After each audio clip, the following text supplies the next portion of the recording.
Hello dear children, আমি তোমাদের Ganesh sir নিয়ে এসেছি তোমাদের শতকরা সম্পর্কিত বেশ ছোট ছোট সমস্যা, কিন্তু অনেকটা বড় হয়ে যায় যদি সেগুলোকে আমরা কঠিন ভাবতে শুরু করি।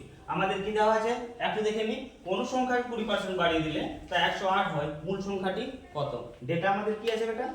বেড়েছে আমাদের, বৃদ্ধি আছে 20%, বর্তমান সংখ্যাটা কত?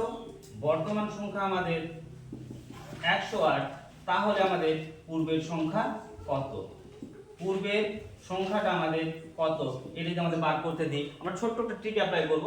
ট্রিকটা হচ্ছে কি না, বর্তমান সংখ্যা অর্থাৎ 108 এবং মাল্টিপ্লাই মানে গুণিতক 108 গুণিতক 100 ভাজিত 100 সাথে আমরা কি করব, বৃদ্ধির হারটাকে দেখে নেব। বৃদ্ধির হারটা কত আছে ওটা? 20%। তাহলে 100 যুক্ত বৃদ্ধির হার মানে 120। আমি যেটাকে সমাধান করে দিই, কি বেরিয়ে আসবে ওটা? 12 9 108 অর্থাৎ 90। আমাদের খুব সময়ের মধ্যে আমরা বার করতে পারলাম যে আমাদের পূর্বের সংখ্যাটা কি ছিল? 90। এভাবে তোমরা নেক্সট যে তিনটে রয়েছে সেই নেক্সট তিনটেকে তোমরা সমাধান করবে। সমাধান করে আমাদের নাম্বারে তোমরা চাইলে পরে হোয়াটসঅ্যাপ করে দিতে পারো। Bye, thank you.